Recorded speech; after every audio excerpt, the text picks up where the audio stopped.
এই যে রামিসা নামে যে শিশু মাসুম বাচ্চাটা এভাবে নৃশংসভাবে হত্যা করলো, জাতি হিসেবে আমরা কতটা নিচে নেমে গেছি, কতটা মাথা নিচে হয়ে যায়। পাশের ফ্ল্যাটের মানুষ এই মাসুম বাচ্চার প্রতি কিভাবে মানুষের রুচি যায়, আবার ফ্যামিলি সহ সে থাকে। বলেন এটা এই লজ্জা, এই নিচুতা, এটা ভাষায় কোনো ব্যক্ত করার কিছু আছে?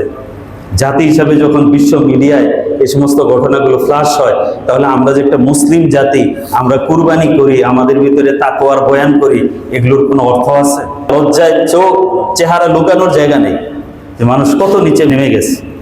এর কারণ আল্লাহর ভয় নাই, আল্লাহর ভয়ের শিক্ষা নাই। আইন আদালতও দায়ী।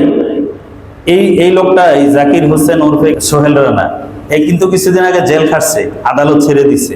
দেখেন রাষ্ট্রে কি করছে, পয়সা দিয়ে এক বাহিনী বানাইছে, তাদেরকে বেতন দেওয়া হয়, তারা ধরে, আবার বেতন দিয়ে আরেক দল রাখছে, তারা আদালতে বসে বসে ছাড়ে। তারাও আইনসম্মত ভাবে ধরতেছে, ওরা আইনসম্মত ভাবে ছেড়ে দিচ্ছে। এই যে ড্রামা, মানে প্রহসনের খেলা চলছে, এই খেলা হইলে আপনি কিভাবে জাতি ভালো হবে? এই রাষ্ট্রের নাগরিককে আল্লাহর ভয় শেখানোর কি ব্যবস্থা রাষ্ট্রে নিচ্ছে? শিক্ষার দায়িত্ব আপনি আমাদের পাঠ্যপুস্তকগুলো পড়ে দেখেন, কোন পাঠ্যপুস্তকে পাবেন যে একটা মানুষ যখন লোকজন থাকবে না, রাতের অন্ধকারে একা অন্যায় থেকে বাঁচতে হবে, না বাঁচলে জবাবদিহিতে আছে, এই শিক্ষাটা বইয়ের কোন জায়গায় কোন লাইনে আছে? শুধু অসাম্প্রদায়িক জাতি বানানোর জন্য কত রকমের হিন্দু মুসলিম এই সেই মিলিয়ে ঝিলিয়ে কি পড়া, কি বাক্য পড়ায়, মানে সেখানে সারবস্তু কিছু পাবেন না। এই লোকটা যখন আগে অন্যায় করে ধরা পড়েছিল, তার রাষ্ট্রের দায়িত্ব ছিল তাকে ভালো বানানোর কোনো ব্যবস্থা করা।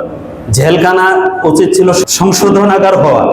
জেলখানায় যদি তাকে শিক্ষা, তাকওয়া ভয়ের শিক্ষা দেওয়া হতো, তার পাঠ্যপুস্তকের জীবনে যদি সে রাষ্ট্রের পক্ষ থেকে আল্লাহর ভয়ের শিক্ষা পেত, ফ্যামিলির কাছ থেকে যদি শিক্ষা পেত, তাহলে আজকে এইভাবে জাকির হোসেন, সোহেল রানারা তৈরি হতো না, আর এইভাবে রামি ছাড়া নৃশংসভাবে তাদের জীবন দিতে হতো না।